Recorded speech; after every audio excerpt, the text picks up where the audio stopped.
আসসালামু আলাইকুম বন্ধুরা, তোমরা সবাই কেমন আছো? আমি রোজিনা আক্তার নতুন ভিডিও নিয়ে তোমাদের সামনে হাজির হয়ে গেছি। তো দেখো, পাশের বাড়ির ভাবি তার মেয়ের গায়ে হলুদে আমাদেরকে বলে গিয়েছিল। তো সে যে কথা সেই কাজ। তো আমরা দুই মাইঝি সুন্দর করে সাজুগুজু করে চলে গেলাম তার মেয়ের গায়ে হলুদে। সেই ভিডিও তোমাদের সাথে আজকে আমি শেয়ার করব। আমি আর আমার মেয়ে সুন্দর করে সাজুগুজু করে নিয়েছি, করে চলে গেলাম গায়ে হলুদে। এই ভিডিওটা ছিল 1 তারিখের, হ্যাঁ এই মাসের 1 তারিখে। তো ভিডিওটা দেওয়া হয়নি, ভিডিও এডিট করার ব্যাপার থাকে, কথা দেওয়ার ব্যাপার থাকে, তো সব কিছু মিলাই আমার সময় হয়ে ওঠেনি। তো আজকে সেই ভিডিওটা তোমাদের মাঝে শেয়ার করতেছি।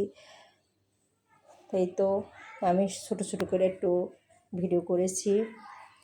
তো আমার রিমি তো ওখানে গিয়ে ব্যস্ত, সে মানে খুবই ব্যস্ত ছিল। সব ভিডিওগুলো আমিই করেছি, একটু একটু করে যাই পেরেছি।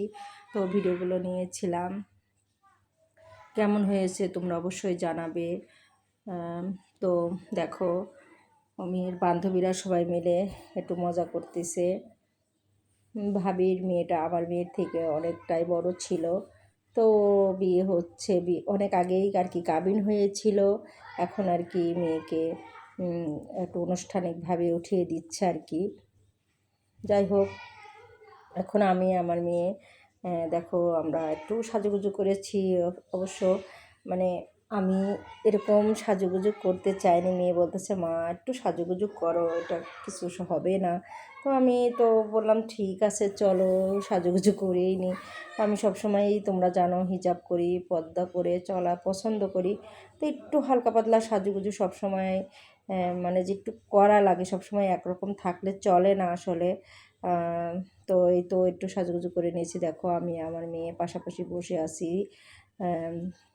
তো এই তো একটু একটু করে যাই পেরেছি ভিডিও নিয়েছি। তোমাদের কাছে কেমন লাগবে আমি জানি না, আমি সবসময় রান্নার রেসিপিগুলো দেই। তো আমি ভাবতেছি আমি আলাদা একটা চ্যানেল খুলবো এসব আনন্দের মুহূর্তগুলো শেয়ার করার জন্য। আসলে আমি চাই যে এক লেভেলের ভিডিও সবসময় একটা চ্যানেলে থাক। তো এই তো আমি আমার মেয়ে, তারপরে আমাদের যে ফ্ল্যাটে আমরা থাকি সেই ফ্ল্যাটের 3 তলার ভাবি, আমরা পাশাপাশি বসে আছি। তো সেখানে আর কি আমাদেরকে জুস দিয়েছিল খেতে, সেখানে আমি আবার একটু ভিডিও করে নিচ্ছি। তো এইভাবেই আমরা সবাই অনেক মজা করছিলাম ওখানে, বেশ ভালোই কাটলো মুহূর্তগুলো। সুন্দর সবাই মিলে একটু ছবি তুললাম, একটু মানে যে আনন্দ করলাম। সবাই পরিচিত মানুষ ওখানে ছিল, ভালো লাগছিল।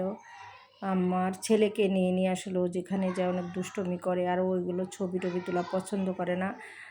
আর এখানে ছিল সবাই মেয়েদের আর কি অনুষ্ঠান, ছেলেরা খুব কমই ছিল, তার জন্য তোমাদের ভাইকেও আর নেইনি।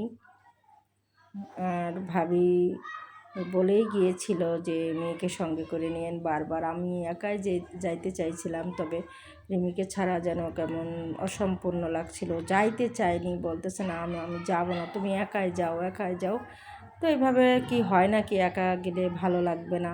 পরে মেয়েকে সঙ্গে করে নিয়ে এই যে সামান্য একটু আনন্দ করে আসলাম। তো কেমন লেগেছে তোমাদের কাছে অবশ্যই বলবে। এটা হলো মেয়ের বর আর কি, বিয়ে তো আগেই হয়ে গিয়েছে। তো যাই হোক, তারা পরিচিত ছিল।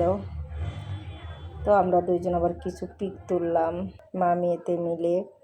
আজ এই পর্যন্তই, অনেক কথা বললাম, ভুল ত্রুটি হলে নিজ গুণে ক্ষমা করে দিও। আল্লাহ হাফেজ।